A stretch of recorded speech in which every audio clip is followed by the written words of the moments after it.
4월 8일 미라클 점프업 컨퍼런스 여기 계신 분들의 박수와 하늘로서 시작하겠습니다. 약한데요. 저희는 진행을 맡은 미라클 그룹의 그룹장 이홍순입니다. 저희는 매주 월요일 날 이러한 모임 시간을 갖고 있고요.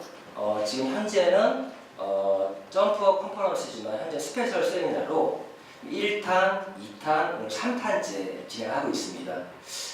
지난 2탄 때 사람이 굉장히 많았거든요.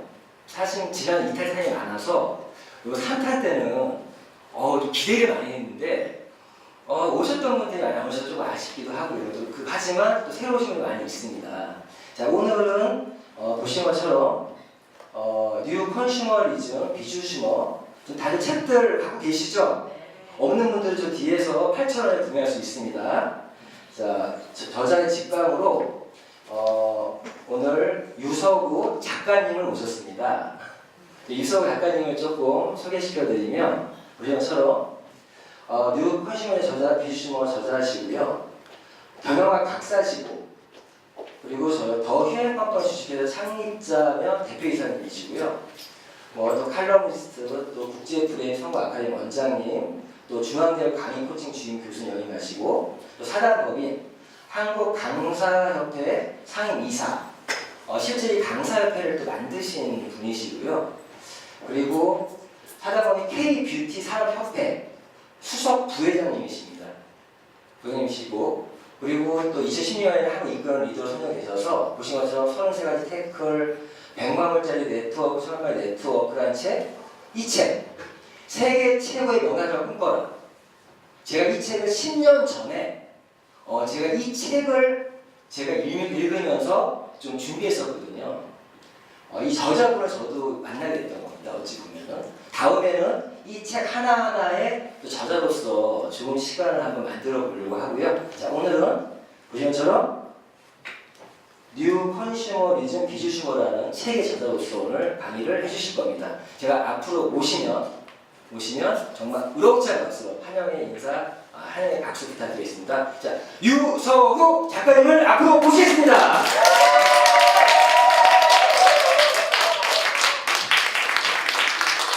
반갑습니다. 유서구입니다. 작가가 됐네요. 책을 써보면서 어떤 책을 만들어서 판매하려고 써본 적은 없는 것 같아요. 그러니까 제 보고서라고 생각하고 책을 썼고요. 제가 강사들을 훈련시키는 일들을 좀 했었는데 그 강사분들에게 항상 제가 자기가 무대에서 마이크를 들고 떠들려면 강사라는 직업을 가지려면 최소한 자기가 뭘 떠들어야 될지 보고서 한 권은 있어야 된다라고 제가 항상 저희 학생들을 그렇게 가르쳤어요. 그래서 제일 처음에 썼던 책이 저기 그 100만불짜리 네트워크, 1000만불짜리 네트워크라는 네트워크 마케팅 책입니다. 저게 16년 전에 썼던 책이에요. 그 다음에 이제 세계 최고의 명강사를 꿈꿔라, 강의를 하는 강사들을 훈련시키는 일들. 그 다음에 33가지 태클 책, 그거는 그냥 자기개발 책이고요. 그 다음에 이제 이번에 제가 비주슈머로 시작하면서 뉴 컨슈머리즘 비주슈머라는 것을 냈는데 이 책입니다. 뉴 컨슈머리즘 비주슈머. 오늘 저를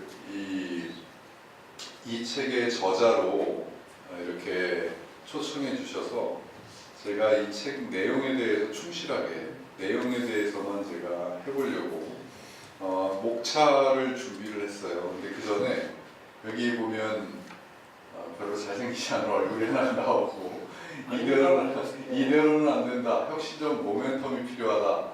라고 하는 그 처음에 이 책을 낼 때 우리 디자이너가 우리 김현경 실장이 저한테 앞에 표지로 뭐 써야 되는지 문구를 달라고 하는 거예요.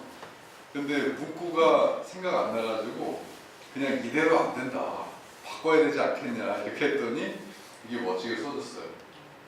목차가 이렇게 되어 있습니다. 총 5장으로 되어 있고 첫 번째 비주슈머 칼럼부터 제가 네트워크 산업을 어떻게 이렇게 경험했는지 하고, 그 다음에 그 중에 여기서 포인트는 뭐냐면 네트워크를 경험했으면서도 가장 어떻게 보면 이 업계에서 심한 독설을 한 사람 중에 한 명이다. 그래서 제 신문에 있는 독설들을 다는 못하고요. 그 중에 몇 개를 뽑아가지고 독설 칼럼을 여기다 실었고, 그 다음에 2장은 시대가 변화하는데 왜 비주슈머가 있어야 하느냐 하는 그 당위성에 대해서 담았고요. 그 다음에 이제 이 비주슈머 마케팅, 이것을 마케팅으로 풀어내려면 어떠한 것이 필요하냐. 그래서 마케팅의 4P가 있거든요. 그거 똑같이 비주슈머의 4P를 이렇게 어떻게 보면 비주슈머 마케팅을 있게 하는 그 요소, 필수 요소들 비주슈머 마케팅 4P를 담았습니다. 그리고 이제 4장, 5장은 이제 사업자들을 위해서, 이 사업을 하고 계신 분들을 위해서 어떤 마케팅을 하더라도 이 비주슈머 마케팅을 하는데 치명적인 오류는 지금 제가 가장 성공으로 가는 데 있어서 이것만큼은 하지 말아야 하는데 하는 것을 치명적으로 갖고 계신 사람들의 그 이야기를 담았고요. 마지막 5장은 뭐 성공의 8단계 같은 제가 생각하는 비주슈머 10단, 이 10가지 행동을 하루에 매일같이 하면 성공할 수 있겠다 하는 이유죠. 5장으로 담았어요. 오늘 강의는 4장, 5장은 좀 차지하고 1, 2, 3장 위주로 좀 할 생각입니다. 1, 2, 3장 위주로 어떠한 제가 네트워크 마케팅에서 경험을 했고, 그리고 왜 시대가 어떻게 시대 변화와 비추모라고 하는데 도대체 시대가 어떻게 변했길래 그러냐 하는 그 당위성에 대해서 좀 얘기를 할 거고요. 그 다음에 이제 4P, 비추모 마케팅의 필수 요소인 4P에 대해서 오늘 강의를 하면 될 것 같아요. 제일 첫 장이 비추모 칼럼 장인데, 소제목은 태동, 네트워크 마케팅, 산업을 익히다, 독서, 토크 칼럼 이렇게 되어 있어요. 제가 네트워크 마케팅을 처음 접한 것이 1996년 1월입니다. 전 생생히 기억나요. 96년 1월에 제가 그때 그 군대에 있었어요. 군대에 있었는데 좀 그 일반 병이 아니었기 때문에 제가 이제 외출이 좀 자유로웠어요. 그런데 그때 당시에 제가 어떤 걸 갖고 있었냐면 군대에서 이만한 휴대폰을 갖고 있었어요. 그 LG 건데 맨 위가 까딱까딱 올라가는 그 이만한 긴 휴대폰이 있었는데 그 휴대폰으로 전화가 딱 걸려왔어요. 제 친동생한테 전화가 걸려왔어요. 그랬더니 저한테 대뜸 하는 말이 끝내주는 걸 발견했다고. 잠이 안 온다는, 잠이 안 온다. 너무너무 끝내줘서 잠이 안 온다. 형도 빨리 나와가지고 이거 하면 되겠다. 뭐냐 그랬더니 사업이래. 그때 탁 스쳐가는 게 얘 이상한데 빠졌구나. 그런 생각이 딱 들었어요. 그래서 제가 주말에 나갈 테니까 너 꼼짝 말고 기다려라. 그래서 주말에 나가가지고 선릉역에 있는 4층의 세미나장에서 딱 첫 번째로 세미나를 들은 게 네트워크 마케팅 처음에 만난 그게. 저는 그때 강의했던 분의 성함도 기억이 나요. 김선양 전도사님이라고 했어요. 본인은 김선양, 그분이 하는 2시간짜리 세미나를 딱 듣고 제 인생이 바뀌었어요. 나오면서 빼내려고 가서 나왔는데 나오면서 동생 뒤통수를 때리면서 이런 거 있으면 빨리 알려줘야지 하면서 제가 나오면서 그러면서 제가 그 사업에 대한 공부를 하게 되고, 그 사업에 대해서 저게 가능해? 저런 마케팅이 가능해? 왜냐면 여러분 96년도니까 95년도 7월 6일날 방문 판매 등에 관한 법률로 우리나라가 방파법이 개정이 됐어요. 그래서 네트워크 마케팅이 완전히 합법화가 된 거예요. 95년도 7월에. 그리고 나서 6개월 후잖아요. 제가 만난 지가. 그러니까 저게 법적으로 가능해? 그때부터 법적으로 이제 그걸 보면서 야 진짜 가능하구나. 이게 가능하구나. 그러면 나는 이거를 정말 사업으로 해서 내가 한번 성공을 해봐야지 하면서 이제 그때부터 공부하기 시작해서 군대 나와가지고 전역하고 나와가지고 제가 하여튼 이 사업을 하면서 사업자로서 필드에서 미친 듯이 사업자로 뛰었어요.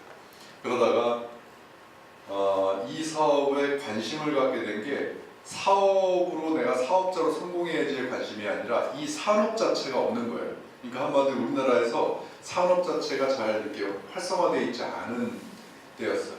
24년 전이지 않습니까? 그래서 제가 이 산업의 전문가가 되어보겠다고 생각한 게 뭐냐면 내가 배워보고 싶은데 전문가가 없는 거예요. 나를 가르쳐줄 전문가가 없는 거예요. 그러니까 얼마나 이게 이 시장이 척박한 겁니까? 그래서 제가 그때 내가 전문가가 되어봐야 되겠다 라고 생각했는데 전문가가 되어보려고 공부한 첫 번째가 뭐였냐면 저는 다른데 사실 젊었기 때문에 지금 젊은이들도 마찬가지지만 여러분 네트워크 마케팅 처음에 사람들이 첫 관심을 가질 때 물론 제품으로 관심을 갖는 경우도 있습니다. 그런데 제품으로 관심을 갖는 경우는 소비자의 경우고요. 사업자의 관심은 뭐니 해도 보상 아닙니다. 돈 아닙니다. 예, 돈이에요. 보상 플랜에 관심이 많았어요. 그래서 이런 보상 플랜이 가능해? 이렇게 생각을 해가지고 보상 플랜은 우리나라 대한민국 거를 그때 다 모으려고 했는데 147개를 모았어요. 회사를 다니면서. 그러니까 회사에 찾아가면 보상 플랜 이 수집하기가 얼마나 쉬운지 그냥 회사에 가고 뒷짐지고 한 번만 거닐잖아요. 그러면 누가 옆에 딱 붙습니다. 어떻게 오셨어요? 하고 딱 붙어요. 이 사업 좀 알아보려고 이리 오시라고 하면서 보상 플랜을 2시간이든 3시간이든 다 풀어줘요. 그리고 나서 자료 받아다가 오고. 그래서 제가 오늘 들은 거를 정리해서 그 보상 플랜을 쫙 분석해서 만들고 147개를 우리나라 걸 다 전부 다는 아니었을 거예요. 그렇게 해가지고 보상 플랜을 제가 분석해가지고 나름대로의 보고서를 작성을 했더니 이거는 뭐 별거 없는 것 같더라고요. 그래서 외국에 이제 미국에 가서 도움을 받는다고 외국 거를 수집해가지고 또 보상 플랜을 작성을 쭉 해서 그 보상 플랜을 가지고 강의를 하기 시작한 거예요. 자료를 가지고. 그러니까 제가 그렇게 해서 걸린 기간이 한 6개월밖에 안 됐어요. 6개월 정도밖에는 그렇게 공부를 안 했는데 바로 그걸 가지고 강의를 했더니 저보고 대한민국 최고의 보상 플랜 전문가라는 거예요. 6개월 공부하는 녀석 보고. 그러니 여러분 이게 희소성이 이렇게 중요합니다. 6개월 강의한 녀석을 보고 대한민국 최고의 보상 플랜 전문가라고 하면서 그냥 전문가라고 칭할 수는 있지만 직접적으로 저한테 돈을 주겠다고 하면서 컨설팅을 해가 오는 거예요. 보상 플랜을 짜달라. 여러분들이 들으면 화나시는 얘기인지 모르겠지만 그때 당시에는 그냥 부르는 게 값이었어요. 제가 보상 플랜을 밤새 연구해가지고 가가지고 보상 플랜 짜는데 얼마 줄까요? 제가 제 입에서 2,000 나오면 2,000, 3,000 나오면 3,000. 아무튼 그랬어요. 컨설팅까지 했었으니까요. 그러면서 이제 전산까지 다 만지고 이렇게 네트워크 마케팅 산업을 그렇게 사업으로 시작해서 컨설턴트가 됐습니다. 컨설턴트가 돼가지고 그 뒤로 컨설팅을 해나가는데 돈을 얼마나 많이 벌었냐면 하여튼 많이 벌었어요. 너무 쉽게 들어오는 거예요, 돈이. 컨설팅을 해주면서 돈을 막 받고 그래 돈을 많이 받긴 받았는데 못 받은 돈도 많았어요. 예. 그러면서 짧지만 치열하게 컨설팅을 해주면서 이 어린 그 소년의 마음에 이 청년의 마음에 정말 많은 상처를 받았습니다. 그때 알았어요. 사람들은 거짓말을 너무 쉽게 하는구나. 그러니까 간단히 얘기해서 일을 해주고 돈을 못 받는 거 아닙니까? 그리고 어떤 분들은 제품으로 주겠다고. 아무튼 2년 반 동안 제가 이런 거예요. 제가 컨설팅을 해가지고 보상 플랜을 짜주고 이렇게 컨설팅을 해줬는데 가만히 보니까 사업자들 얘기를 들어보니까 이거 가지고 약한 것 같거든. 좀 시간이 오래 걸릴 것 같거든. 그러니까 막 파격적으로 바꿔요. 그래놓고 당신이 해준 대로 안 했기 때문에 돈을 줄 수가 없다는 거죠. 그런 식이에요. 그런데 뻔히 보면은 아 이거 3개월짜리 해놓고 튀려고 하는구나가 딱 보여요. 6개월짜리로 보여요. 그런데도 그렇게 해가지고 빨리 한탕 해먹고 하는 게 뻔히 보여요. 그런 CEO들도 굉장히 많았습니다. 그런 사업자들도 엄청 많아요. 그런 속에서 제가 시달리다 보니까 저는 순수하게 네트워크 마케팅을 굉장히 순수하게 접했거든요. 안 할 이유가 없어서 네트워크를 했어요. 싸고 좋은 제품 사면서 내가 쓰면서 어차피 쓸 제품 싸고 좋은 제품 쓰면서 돈 번다는데 그거 안 할 이유가 뭐 있습니까? 그렇게 해서 했는데 그 사람들하고 한 2년 반 동안 뒹굴다 보니까 안 할 이유가 너무 많아진 거예요. 이런 사기꾼들 천지인 데서 내가 있을 수가 없는 거예요. 툭하면 거짓말, 아니 1,000원짜리, 아니 5,000원짜리를 가지고 50만 원에 갖다 파는 거예요. 제가 컨설팅을 해주니까 지금은 10% 그게 있어가지고 지금은 원가가 10% 미만짜리는 못 팔아요, 법적으로. 근데 그때 당시 그것도 없었어요. 그러니 5,000원짜리를 50만 원을 팔면 얼마입니까? 몇 배입니까 그게? 100배, 100배. 그런데 더 웃긴 건 뭔지 아세요? 사람들이 바글바글 하더라고요. 그 50만 원짜리. 왜? 수당을 30만 원을 주거든. 말도 안 되는 거였어요. 우리나라 35% 법률 만들어 놓으면 뭐예요? 뒤로 다 주는데. 아무튼 그런데 제가 2년 반 동안을 막 있다 보니까 이제 사람이 싫어지는 거예요. 사람이 싫어서 이쪽 업계 사람들 다 그런가? 아니요. 봤더니 그렇진 않은 글로벌 회사들은 그나마 좀 낫어요. 대한민국 회사들이 문제였어요. 전 지금 경험담을 이야기하고 있는 겁니다. 경험담. 그렇게 많이 당하고 어떻게 하면 조직 이렇게 해가지고 딱 판짜가지고 빨리 해먹고 튈까 이런 생각하고 이상한 마케팅 만들어가지고 왜 나는 그런 사람들이 컨설팅을 하다 보니까 그런 사람들이 많이 저를 불렀던 것 같아요. 아무튼 굉장히 많이 시달리고 나서 제가 결심을 합니다. 이 업계를 떠나야 되겠다. 도저히 나는 여기 못 되겠다. 그리고 떠나려고 했던 때가 98년도입니다. 이게 98년 2년 반 동안 제가 겪었던 건 다른 사람들 20년 동안 겪은 것만큼 겪었어요. 그렇게 겪고 나서 빨리 판단했죠. 이건 답이 없다. 떠나야 되겠다.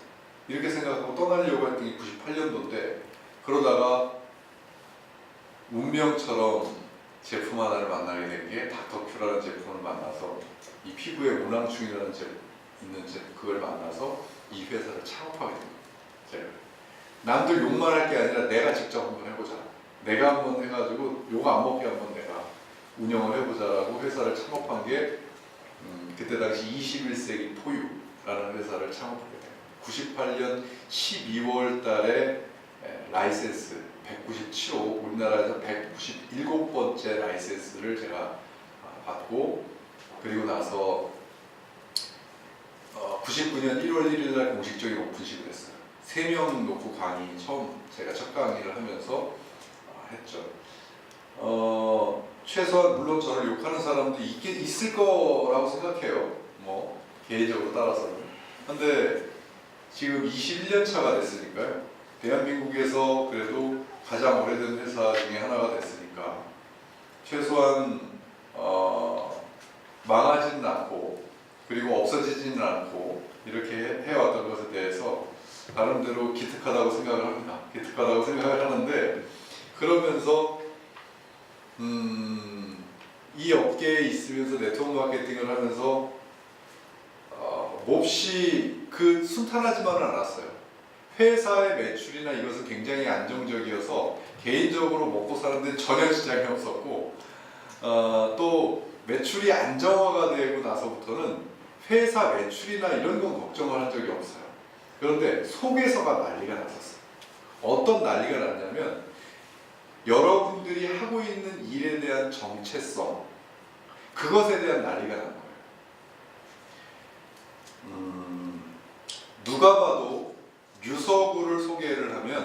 제 친구들, 제 동료들, 저를 아는 모든 사람들, 저희 가족부터 시작해서 모든 사람들은 제가 네트워크 마케팅, 소위 우리나라로 따지면 다단계라고 하는 업계에서 잘 나가는 선사람인 줄 다 알아요. 뭘 하든 쟤는 잘 나가. 아무튼 그 업계에서. 그래서 친구들이나 뭐 선배들이나 이렇게 막, 야, 유서가 아우 잘 나가지, 이게 성공했잖아, 이래. 그런데 꼭 뒤에 그냥 성공하면 성공했지, 꼭 뒤에 한마디씩 붙여. 근데 야, 다단계잖아. 이러고 붙여. 어쩐데, 다단계가. 한마디로 제가 이 업계에 있으면서 4년째였어요. 4년째. 그러니까 전투견이었어요. 전투견. 누군가가 다단계에 대한 네트워크 마케팅에 대한 안 좋은 얘기를 하잖아요. 그리고 뭔가의 문제점을 제기하면 나랑 괜히 시비를 걸어요. 시비를 걸어서 나랑 논쟁을 하게 해요. 얘기 좀 하자고. 그렇게 3시간이고 4시간이고 이야기해서 그 사람한테 당신이 하는 네트워크 마케팅이 무조건 나쁜 게 아니고 눈을 갖게 해주면 아, 나는 오늘 성공했다, 이렇게 생각했어요. 그래가지고 3시간이고 4시간이고 네트워크 마케팅이 얼마나 괜찮은 이게 사업이고 당신이 아는 것은 네트워크 마케팅이 아니라 불법 피라미드 애들을 아는 거다. 방송에서 안 좋은 사람을 다단계 칭할 때 제가 광분을 해가지고 약 특판 조합부터 시작해서 막 다 지금 우리 조합에서도 피라미드, 불법 피라미드를 그냥 다단계로 칭할 때 난리가 나요. 다단계는 법 이름이에요. 법 이름. 그런데 무작정 그거라고 해가지고 안 좋게 생각하는 사람들을 제가 붙어가지고 3시간이고 4시간이고 싸워서 이겼어요. 이랬던 전투견이었거든요. 제가 그랬던 저였고, 그렇게 저는 제대로 사업을 하려고 회사를 만들어서 제가 만약에 회사를 만들어서 2, 3년 안에, 5년 안에, 10년 안에 제가 망해먹고 다른 걸 했다면 제가 이렇게 할 말이 없어요.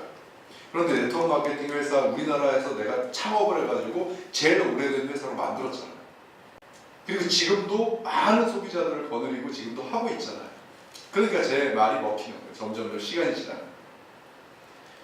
그랬던 제가 이제 여기까지는 난리가 난 게 아니었어요. 그냥 그런 사람 있으면 내가 하던 걸 주장했었으니까. 근데 이제 난리가 슬슬 나기 시작한 게, 어느 친구가 저한테 한번 그렇게 논쟁을 하는데 제 뒤통수를 망치로 한번 빵 찍은 말이 뭐였냐면, 당신이 이야기하는 게 옳다. 당신은 지금 본질을 이야기하고 있는 거다. 그런데 나도 그런 줄 알고 15년간을 네트워크를 했다. 그런데 현실은 다르지 않냐. 본질은 그렇게 하고 본질을 추구하는 사람은 있으되 현장은 그렇지 않고 현실은 그렇지 않다.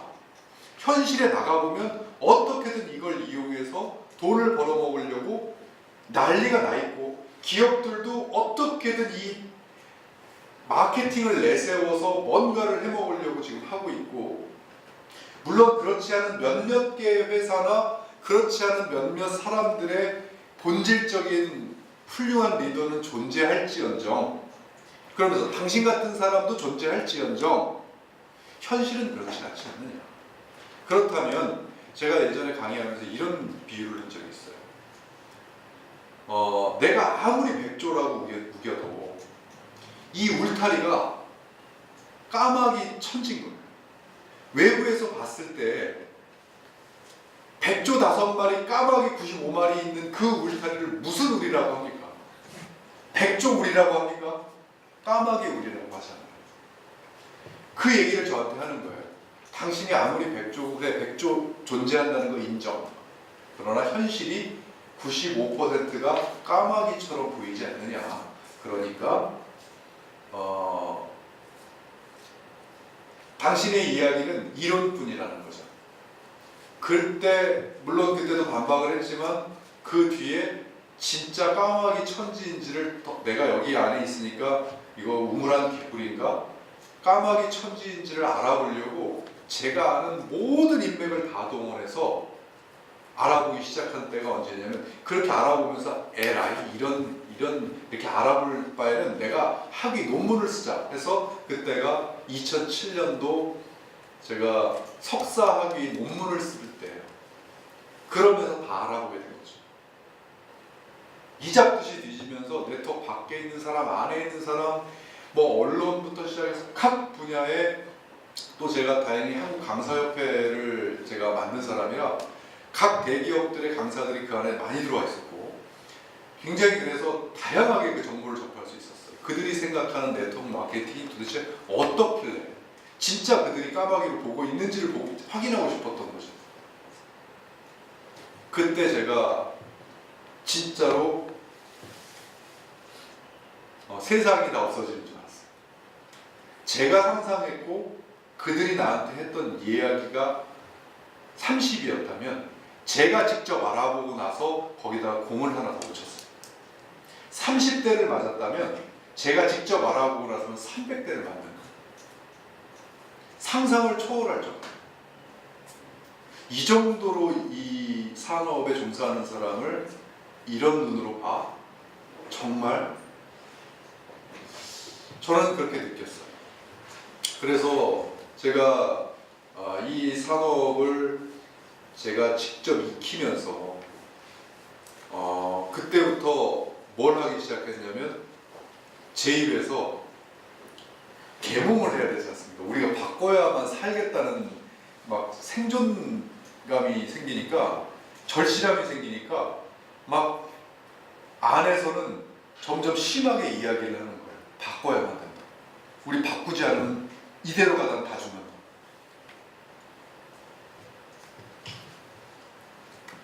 상상이 안 가는 거예요. 그때부터. 어떤 상상이 안 가냐면 이 사업을 해서 돈을 버는 상상이 안 가요. 왜요? 자, 제가 이 사업을 하는 사업자예요. 만약에 여러분들이 제 파트너들이에요. 만약에. 그러면 제가 우리 사장님들을 전달하고 사장님이 이렇게 전달해서 이렇게 퍼졌을 거 아닙니까? 그런데 이 사업은 이렇게 퍼져서 내 멤버십을 갖지 않으면 성공 못하는 비즈니스 아니에요. 또 하나는 내가 쓰는 제품을 이거 좋으니까 한번 써봐라. 그래서 써야 되는 거 아니에요. 말 그대로 누군가와 접촉을 해가지고 내 사람을 만들어야만 이 사업은 돈을 벌어요. 회사든 사업자든 제조자든 그렇게 해야 돈을 버는데 내가 이 사람을 만나러 갔는데 이 사람이 나를 쳐다보기를 네트워크 마케팅에 종사하는 저를 쳐다보기를 피해야 되는 1순위로 만약에 바라본다. 이 사람을 쳐다보기를 저 사람을 기피해야 되는 1순위로 바라본다. 여러분 만약에 이걸 제가 제 인생을 네트워크 마케팅으로 그냥 살았던 사람이 앞으로도 그렇게 살아갈 사람이 그걸 접했을 때 느끼는 그 딜레마는 여러분 상상이 안 가시죠. 세상이 다 없어지는 줄 알았어요. 이거 어떻게 해야 되나?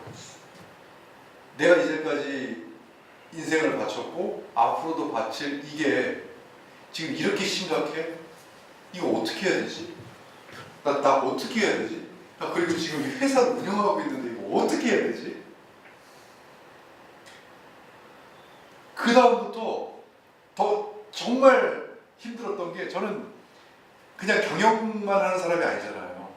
저는 마이크를 들고 누군가의 앞에서 이야기하는 걸 참 좋아해요.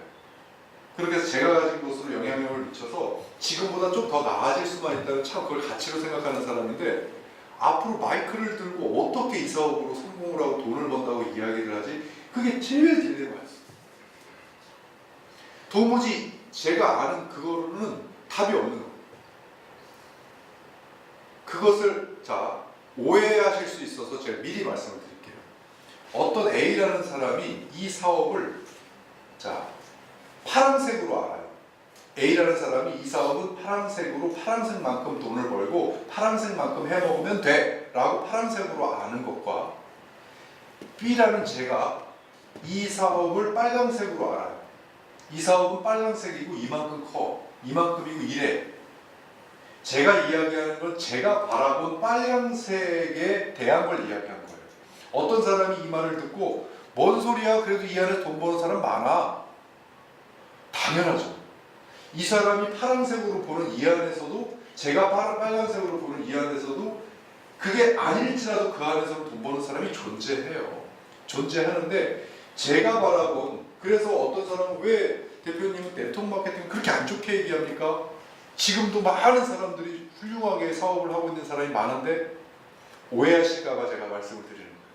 제가 바라본 세상은, 자, 저처럼 사회의 첫 발을 네트워크로 시작해가지고 네트워크 마케팅만 24년간을 지내고, 그러면 제 인생이 네트워크이지 않습니까?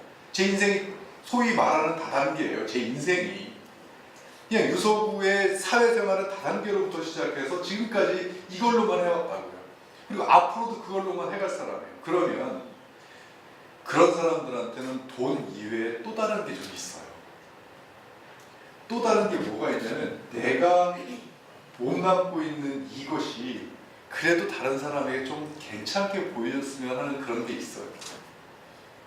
여러분들도 아마 평생을 사회의 첫 발을 교육 사업으로, 교육 업계로 시작해서 만약 선생님이시면 선생님의 평생을 살고 계신 분이 다른 사람들이 선생님이라는 존재를 안 좋게 생각하시잖아요. 그때는 막 내가 무슨 선생님을 해가지고 돈을 막 많이 받고 이런 것에서 조금 벗어나게 돼요.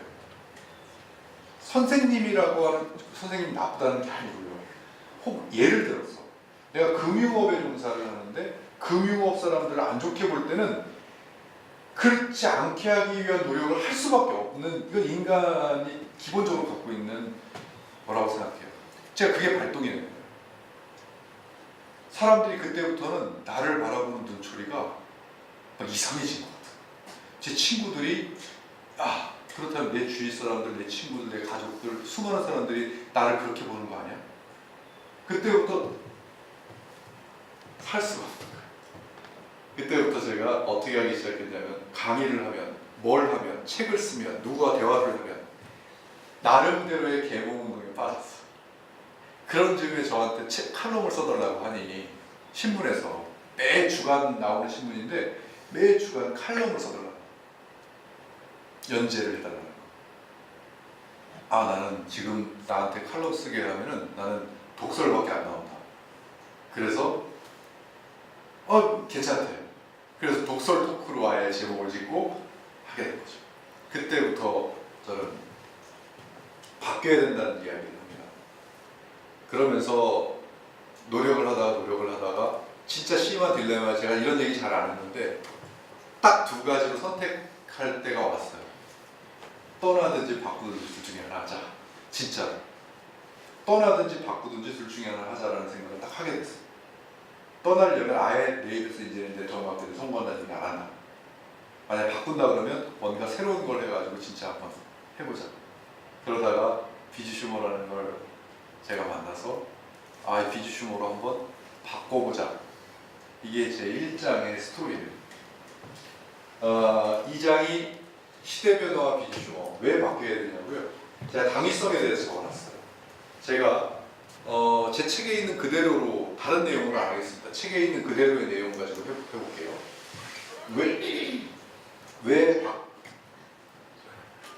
이 시대가 어떻게 바뀌었기에 예전과 다르냐. 제일 먼저 생산 중심에서 유통 마케팅 중심으로 바뀌었어요. 이거는 뭐냐면, 옛날보다 사업하기가, 우리 마케팅 사업하기가 굉장히 어려워졌다는 뜻이에요. 예전에는 네트워크 마케팅이라는 것만으로도 사업이 됐습니다. 제가 동생 빼가러 갔다가 보상 플랜 설명하는 거 보고 제 인생이 바뀌었듯이, 그때 당시에 그 A사의 제품 들어오지도 않았어요. 제품이 좋은지 나쁜지 저한테 중요한 게 아니었어요. 저 마케팅을 할 수 있다는 것만으로도 사업이 됐으니까요. 그랬던 시대에서, 그때 당시에는 생산 중심이었으니까, 기업도 생산 중심에서 큰 마켓 위주의 사업을 했었으니까, 그러다가 이제는 어떻게 됐어요? 생산이 포화가 됐어요. 생산이 포화가 된 상황이니까 이제는 디자인, 마케팅 이쪽으로 점점 이제는 SNS 마케팅 기상천외한 마케팅을 위에다 올려놓지 않으면 제품이 안 팔려요. 거기다가 엄청난 이 가격 경쟁, 여러분 지금 유통하는 사람이 죽을 맛이에요. 최고가 누구냐면 소비자예요. 지금은 소비자 천국 시대예요. 왜? 내가 이 제품 하나 살려고 그러면 이 모델 번호를 알아서 인터넷 갈 필요도 없어요. 휴대폰으로 이거 모델 번호 최저가 딱 세 자리만 치면 유통하는 사람들 전체에서 가장 마진 적게 보고 내놓는 게 딱 나옵니다. 그러면 소비자들은 그걸 골라서 살 수 있는 시장이 그냥 손안에 있어요.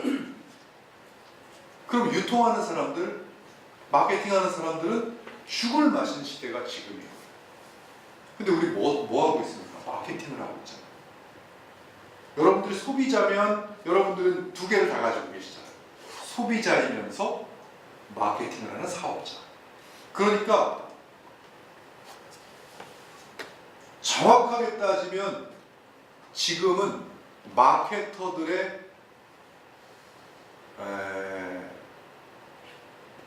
강호가 엄청나서 최고의 무림 고수들이 마케팅 업계에 다 쏟아져 나올 때라고 보시면 됩니다. 웬만한 마케팅 가지고는 명함을 내밀거나 웬만한 마케팅 가지고 내가 지속적으로 돈을 벌기에는 조금 어려울 때가 지금이라고 보시면 돼요. 그 정도로 마케팅이 생산 중심에서 유통 마케팅 중심으로 옮겨진 시대가 지금이에요. 그래서 제가 매일같이 항상 뭐 제품 하나를 만들어도 뭐 하나를 하더라도 레벨이 달라야 되고 클래스가 달라야 된다는 이름이 입버릇처럼 하는 이유가 이걸 너무나 잘 알고 있기 때문에 웬만한 마케팅으로 돈 못 법니다. 제가 진짜 생방송에서도 얘기 많이 하잖아요. 정말 웬만한 것 가지고 돈 번다고 하는 걸 딱 보면 뒤에서 제가 너 얼마나 한탕 해먹고 하려고 하는 게 막 보여요. 네트워크 마케팅도 마찬가지입니다. 예를 들어 볼까요? 만약에 20년 지금 법적으로 25년 됐잖아요. 법적으로 25년 됐으면 만약에 이게 저렇게 바뀌지 않고 더 활성화가 되고 했다면 한 달에 1,000만 원 이상씩 버는 사람들이 굉장히 많이 존재하고 지속적으로 존재해야죠. 그렇지 않잖아요. 데이터 나온 거 보시면 아시잖아요. 그렇지 않아요. 계속 바뀌어요. 지속적으로 이 사람이 돈을 벌지 못했다는 것은 뭐냐면 내 조직이 깨졌다는 뜻이에요. 그만큼 조직을 만들기도 힘들지만 깨지기도 힘들다는 거예요. 그러니까 웬만한 것 가지고는 지금은 마케팅으로 명함 못 내밉니다. 그런데 하물며 네트워크 마케팅을 가지고 비전문성인 사람이 비전문적인 네트워크 마케팅을 가지고 자신의 시장을 만들고 자신의 이걸 만든다는 게 얼마나 어렵게 느껴지겠네요. 인식의 변화, 저도 제가 방금 전에 말씀드린 대로 저 중심도 인식의 변화도 마찬가지. 지금 네트워크 마케팅이 어떤 분들은 반대로 알고 계시더라고요. 네트워크 마케팅이 그래도 이제는 많은 사람들에게 좋은 인식으로 바뀌지 않았느냐? 거꾸로예요. 그걸 직접 해보시고 싶으시다면 이 설문지를 작성하셔가지고 100명한테 한번 돌려보세요. 100명한테 뭐라고 쓰냐면 대한민국 사람들이 10명에게 물으면 과연 다단계를 좋게 대답을 할까? 나쁘게 대답을 할까? 아마 99.9%일 거예요. 아마. 누구나 다단계를 안 좋게 생각한다는 걸 다 알고 있다는 거죠. 그런 상황에서 뭘 해야 되냐면 내 사람을 만들어야 돼요. 그런 상황. 인식의 변화. 변해버린 성공의 기준이 뭐냐면 옛날에는 돈이면 됐거든요. 근데 지금은 물론 돈이 최고로 지금도 부상하고 있지만 지금은 돈과 다른 것들, 산업의 발전과 힐링 여러 가지 그것이 돼서 성공의 기준들이 돈에 치우쳐지지가 않은 거예요. 조금 예전보다는. 근데 생각해 보세요. 우리 이 사업은 돈이에요. 마케팅이란 말이에요. 제품 쪽은 소비자란 말이에요. 사업가는 마케팅, 돈이에요. 사업가가 돈을 생각 안 하면 사업하시면 안 돼요. 그렇게 해서 그러면 돈이 굉장히 이렇게 강하게 돼야 되거든요. 이렇게 전면에. 그런데 성공의 기준도 약해진 데다가 웬만한 마케팅으로는 이걸 할 수가 없다. 이렇게 돼버리니까 뭐가 사라져버린 거냐면 특수성이 사라져버린 거예요. 특수성. 그러니까 예전에는 네트워크 마케팅이 굉장히 특별했거든요. 굉장히 특별했는데 이제는 특수성에서 이제는 뭘로 가야 되냐면 보편성으로 가버리는 거예요. 한마디로 경쟁력이 예전에는 야 이거 봐라 흑염소 먹는 사람한테 딱 알약 몇 개 딱 해가지고 건강식품 위에 딱 털어놓는 게 왠지 막 있어 보이고 너무 좋았거든요. 그게 그 특수한 여기 네트워크 마케팅의 특수한 기업이다, 특수한 거다라고 하는 밀어붙인 특별함을 밀어붙였다면 이제는 특별함을 밀어붙이는 게 아니라 보편성을 밀어붙이는. 한마디로 네트워크 회사도 아니 제가 한번 홍역을 치른 게 여러분 기억나실 거예요. 처음에 비추모 시작해가지고 SK텔레콤하고 제휴를 한번 맺었다가 SK텔레콤이 다단계한다고 해서 온 대한민국에 있는 통신 전문가들은 다 우리 회사 다 알아요. 휴엔텔레콤. 우리는 비주머의 일환으로 그냥 사업 제휴해가지고 그 제품 하나 하려고 했는데 저희가 T타워 해가지고 한번 대규모 사업 제휴식을 한번 하는 바람에 SK텔레콤이 단계 시장에 진출한다는 그 소문이 나가지고 온 휴엔 컴퍼니는 어디 가버리고 휴엔텔레콤이 저희 통신회사가 이렇게 된 적이 있었어요. 그걸 보면서 이 정도구나. SK텔레콤이 도대체 뭐길래 대단한가요? SK텔레콤 길 가면 다 있는 게 SK텔레콤 아닙니까? 그런데 네트워크를 한다는 이유만 가지고 대기업이 네트워크에 진출한다는 게 완전히 이 사람들은 상상을 못하는 거예요. 엄청난 이슈가 되는 거예요. 또 홈쇼핑 채널만 돌리면 홈쇼핑이잖아요. 근데 홈쇼핑 갖고 네트워크 한다고 저희 휴엔 홈쇼핑 난리 났을 때가 있었어요. 네. 그러니까 뭐만 보편적인 게 또 여러분 네트워크 각 회사에 가보세요. 초창기에는 제가 어떤 거에 비전받냐면 그 A사에 가가지고 처음에 딱 강의를 듣는데 세미나 끝나고 나서 스피치하러 다 올라가고 3명을 마지막에 이제 사업 설명이 끝나고 스피치 시키거든요. 그러면 저는 지금 현재 어느 직업에 있습니다. 이 얘기하는데 다 직업이 의사, 변호사, 교수, 현 직업을 갖고 있는 사람이 부업으로 그 사업을 한다라고 하는데 진짜 비전이 느껴지더라고요. 야, 96년도에 그랬어요. 근데 지금은요, 각 회사에 가서 혹시 그런 직업을 갖고 있는 사람이 있으면 회사 자체 내에서 내세요. 왜? 희소성이 있어. 그만큼 없는 거예요. 그러니까 한마디로 보편성이 이제는 경쟁력이 되어버린 시대가 됐어요. 제가 참 이런 얘기를 하면 어떤 분들은 참 아이러니하다 그래요. 당신 네트워크 회사 경영하는 CEO 마저 이래요. 사람들이 겁나서 사업 못 하겠어 이래요. 제가 느낀 그대로를 얘기하고 있는 거예요. 더하거나 빼지도 않았어요. 덜 하긴 했지만 빼진 않았어요. 제가 이거 느낀 거 다 설명하면 여러분 정말 겁나서 이 사업 못 하실 정도였을 거예요. 제가 제 인생이 망가지는 줄 알았으니까요. 그 정도로 심했으니까. 그래서 2가지를 선택했죠.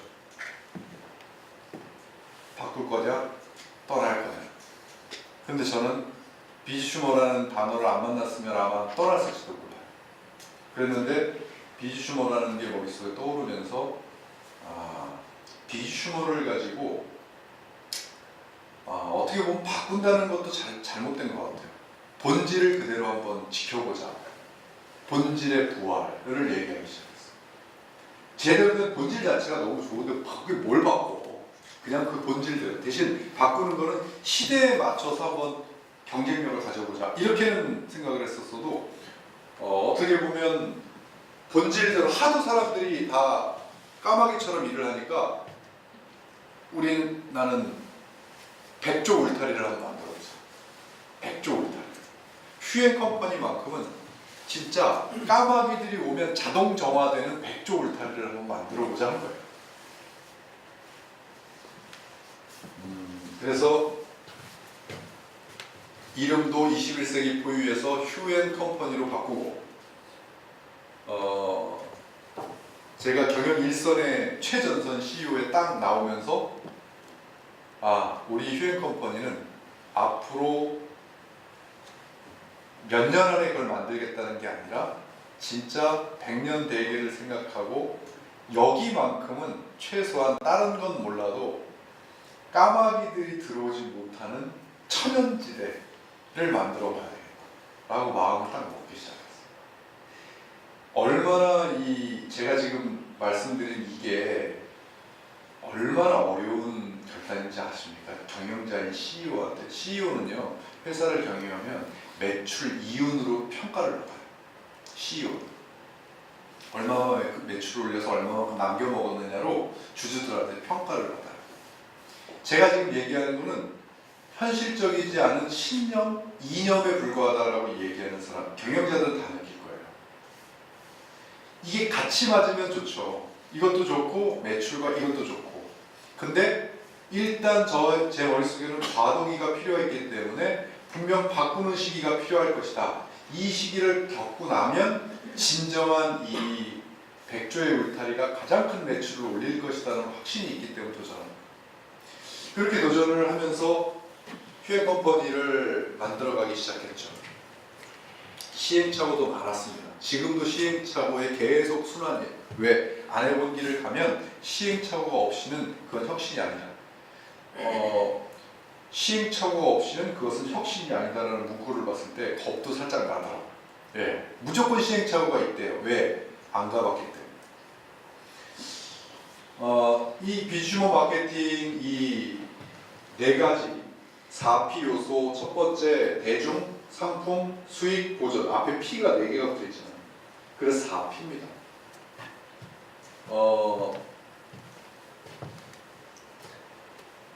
일단은 접근성이 좋아야 되겠다. 대중 첫 번째 P 대중. 접근성, 공익성과 명분, 편리성. 이게 있어야 되겠다. 일단 편리해야 되고 접근이 쉬워야 되겠다 해서 내 손 안에서 자유자재로 물건을 사고 팔고 할 수 있는 플랫폼을 만들어야 되겠다. 이렇게 해서 만들었고, 또 비주머 마케팅 공익성과 명분이 있어야 된다고 생각했어요. 왜? 제가 이것 때문에 비주머를 한 거니까. 공익성과 명분 때문에 제가 떠나지 않고 비주머를 한 거였기 때문에 이 어떤 공익성과 명분을 가질 것인가 라고 해서 되게 거창하게 잡았습니다. 이 세상 모든 이들에게 자영사업의 기회를 준다. 이 세상 모든 이들 있잖아요. 대한민국 사람이 아니잖아요. 이 세상 모든 이들에게는 전 세계에 있는 사람들한테도 다 사업의 기회를 전달할 수 있어야 그 말을 쓸 수가 있잖아요. 그래서 그 정도의 포부를 가지고 하겠다 해서 전 세계에 국경 없는 166개국 오픈을 때려버린 거예요. 가성비 안 나오는 그거를 회사가 추진할 수 있었던 거는 그 공익성과 명분을 갖기 위한 거였어요. 그래야 진정으로 우리가 원할 수 있는 걸 갈 수 있겠다. 그 회사 이것 따지고 이웃 따지고 뭐 따지고 가성비 따져서 그냥 사업자들이 어떻게 되든 간에 회사가 돈 벌면 된다. 그냥 한 나라 그냥 차곡차곡 오픈하자. 그래서 돈 벌고 그거 가지고 오픈하고 그거 가지고 또 다른 나라 하나씩 오픈하지 뭘 전 세계 166개국에 해가지고 그거 가성비 나오냐 그거. 아직도 저를 비웃는 사람 많아요. 그것도 각 회사 경영자들 중에서는 쓸데없는데 돈 쓴다고 비웃는 사람 많아요. 사업자들도 그래요. 그냥 그런 시간에 교육해가지고 매출을 올려가지고 내 이번 주 수당 받고 다음 달 수당 받는 게 그게 더 속편하고 신경 쓸 거 없고 좋다 하는 줄 알아요. 근데 그거 저도 알아요. 못해서 아는 게 아니에요. 그런데 이 인생은 사람들 나름대로의 가치관이 다 다르잖아요. 방향성도 다 다르잖아요. 제가 만약에 회사만을 생각했다면 그렇게 했겠죠. 근데 그것을 믿어주실지 안 믿어주실지 잘 모르겠지만 저는 제 인생을 생각하는 어떻게 보면 더 개인주의일 수도 있어요. 왜냐하면 네트워크 마케팅 자체에 대해서 이런 회사도 있다. 이런 인간도 있다. 그리고 아직 진행형이잖아요. 우리가 변화하려고 하는 게 지금 진행형이잖아요. 비주머라고 하는 것으로 이런 컨셉의 이러한 회사도 네트워크 마케팅 회사에서 존재한다. 그런 것들을 정말 한번 보여주고 싶어요. 그래서 지금 대중적인 그리고 상품 다양해야 된다는 건 뭐 이건 이제는 왜 특수성에서 보편성으로 갔기 때문에 다양하게 있어야 돼요. 그리고 다른 기업들과도 자유롭게 교류를 해가지고 이마트 홈플러스에 파는 것도 다 네트워크 안에 들어와서 다 팔아야 돼요. 저는 그렇게 봐요. 근데 해보니까 어려움이 많더라고요. 기대감이 많아야 되고 우리는 이제 수당과 직결이 돼야 되는데 마진이 적으니까 실적을 많이 못 주는 그런 핸디캡은 있어도 다양성이 있어야 된다. 그리고 소비 경쟁력은 이건 너무 일반적인 얘기라 빼고요. 저 가운데 있는 저 독창성 있잖아요. 저것이 어떻게 보면 제가 믿는 구석이고 제가 믿는 우리 비주슈머의 힘이에요. 힘. 가만히 생각해 보니까 자본력을 우리가 이길 수는 없을 것 같아요. 다른 채널의 대기업들, 세계적인 기업들 자본력을 이기기 너무 힘들다. 마케팅력 이기기 힘들다. 인력 이기기 힘들어. 아무리 용을 써도 우리가 이기기 힘들어. 다른 여러 가지를 해도 이길 수 있는 게 없네. 근데 한 가지 그들이 갖지 않은 우리만의 독창적 기술을 갖고 있으면 테크놀로지를 갖고 있으면 그걸 내가 독점을 한다거나 우리가 갖고 있으면 그걸로는 이길 수 있겠다. 왜냐하면 대기업들이나 일반 기업들은 오히려 그런 상품들을 좀 멀리해요. 왜 그런지 아세요? 일반화된 제품들도 좋아해요. 그런 것으로 비싸게 만들어가지고 막 특이하게 만들어가지고 소량으로 판매하는 걸 별로 안 좋아해요. 일반화 만들어서 특별한 광고나 마케팅을 해서 대량으로 판매하는 걸 좋아하는 게 대기업들이에요. 그러다 보니까 우리와 영역이 다른 거예요. 싸우는 영역이.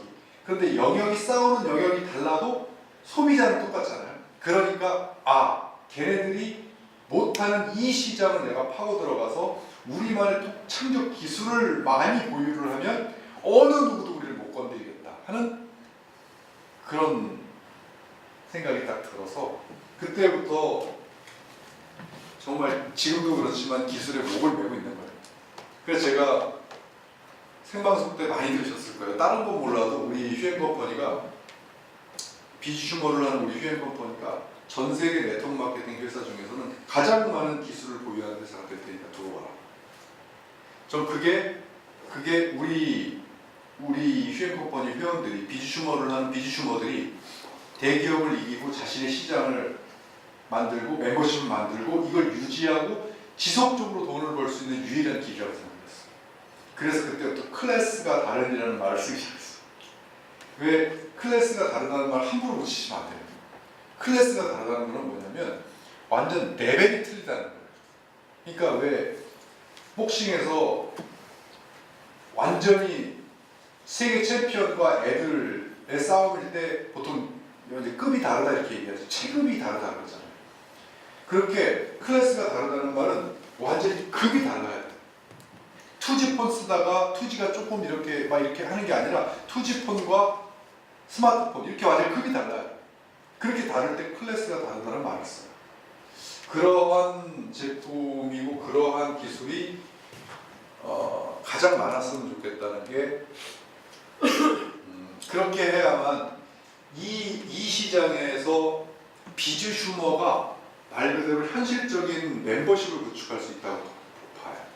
그래서 독창성의 책에는 휴앤컴퍼니 책이 아니기 때문에 비즈 슈머에 이러한 것이 있어야 된다라고 그냥 노멀하게 적어놨지만 제가 이 중에서 가장 타겟으로 생각하고 또 휴앤컴퍼니의 전략으로 생각하는 건 이겁니다.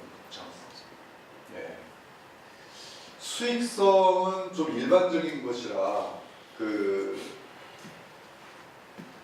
그렇게 할 말이 많지 않아요. 뭐냐면 대한민국은 10개 빵을 벌면 3개 반을 무조건, 그러니까 100개면 35개를 나눠줘야 돼요. 35개를 100개 매출이 오르면 35개만큼을 나눠주는데 35개를 이렇게 나눠주느냐 저렇게 나눠주느냐 이렇게 나눠주느냐에 따라서 달라요. 어차피 35개예요. 초기에 많이 주면 위에 있는 사람한테 적게 주는 거고 위에 많이 주면, 그런 논리로 따지면 보상 플랜을 비교할 가치가 없어지죠. 그러나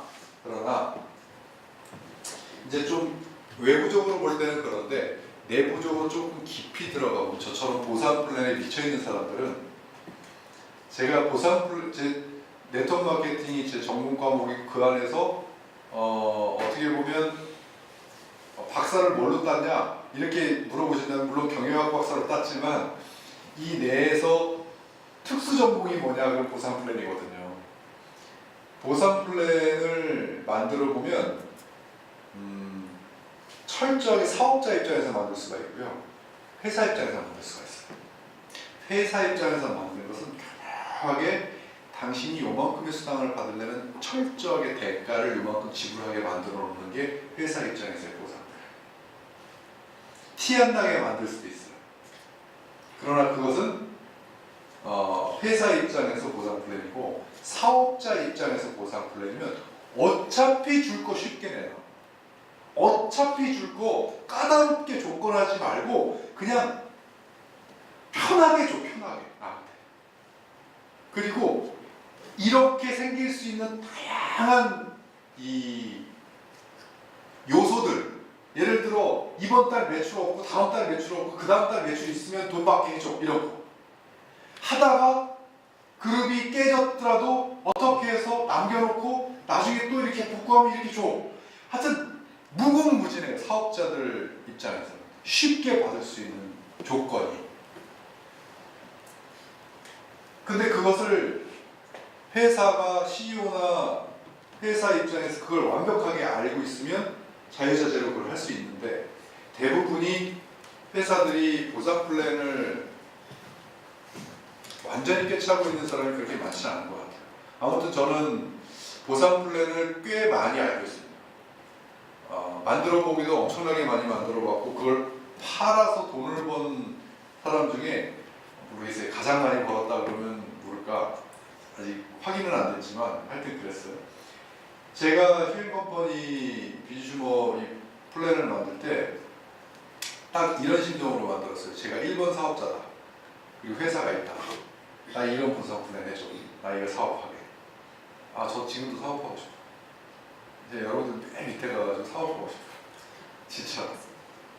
저와 똑같은 사람이 제 경영자로 다 앉혀있다면 저는 진짜 사업하고 싶어요. 너무너무 사업하고 싶은 사람 중에 하나거든요.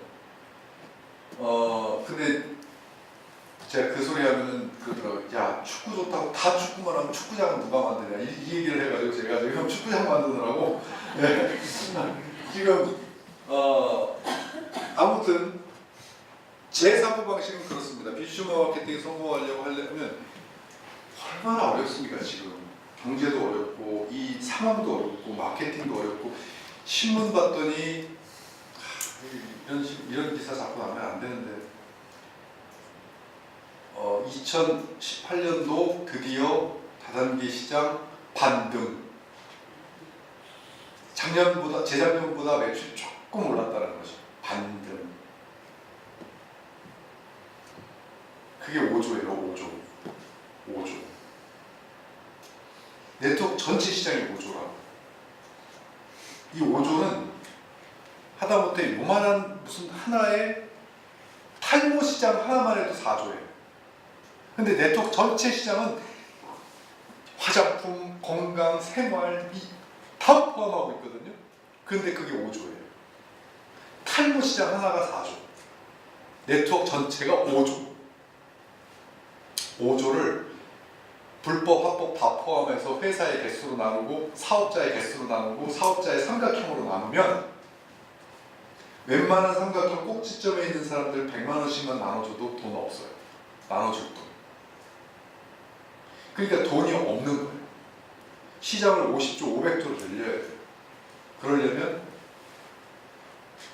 그러려면 어떻게 해야 될까? 대중적이어야 되고 상품 정말 다양하게 이런저런 상품 다 만나서 네트워크 안에서 다 굴려야 되고 수익 정말 줄 수 있으면 가장 쉽게 줘야 되고 가장 많이 줘야 되고 가장 다양하게 줘야 되고 가장 아무튼 어떤 분이 보상분을 안 하시는 분이 휴행쿠폰이 보상분을 잘 보시지만 아주 주려고 안달을 했구만 이렇게 하시더라고요. 아예 주려고 안달 목달을 한 마케팅이다. 아예 찾아서 준다. 찾아서 이렇게까지 표현하시더라고요. 아 얼마나 고마운지 제대로 볼 줄 아는 사람이라 아무튼 저는 그렇게 봅니다. 우리나라에서 20년 이상 된 회사가 4개밖에 없다? 불행한 일입니다. 참 불행한 일이에요. 그만큼 경쟁력이 없었다는 뜻입니다. 회사가 잘못해서 없어진 것도 있겠지만 그만큼 소비자들한테 경쟁력을 인정 못 받았다는 뜻이에요. 20년 동안 존재한다는 건 20년 동안 우리 제품 써준 사람이 있다는 뜻이에요. 그리고 그 써준 만큼으로 회사가 유지가 된다는 뜻이고요. 아주 되게 간단해요. 뭐 대단한 일을 해서 제가 20년 동안 경영을 하고 있는 게 아니라 우리가 내놓은 상품을 20년 내내 지금 써주고 있고 그것으로 회사가 운영되는데 지장이 없기 때문에 안 망하는 거예요. 너무 단순하죠. 근데 어떤 엎치든 매치든 기상천외한 마케팅을 들어 엎든 뭐 조직을 끌어 당기든 막 난리 부르스를 쳐도 망한 회사는 결국 그게 안 돼서 망합니다. 지속적으로 써주는 사람이 없어. 그러니까 회사가 운영이 안 되고 망하는 거예요. 되게 단순한 논리입니다. 그래서 보편적 소비 경쟁력이라고 하는 것은 정말 여러분들이 이 사업을 할 때 이런 질문들을 좀 진지하게 던지고 이 사업을 통해서 정말 뭐라 그럴까 자신의 인생의 보탬이 될 수 있는 사업이 돼야 되거든요. 그런데 이 사업을 자칫 잘못하면 자신의 인생에서 스크래치를 가게 하는 마이너스를 가게 하는 신용을 엄청나게 훼손하는 그러한 사업이 될 수도 있는 게 리스크가 커요.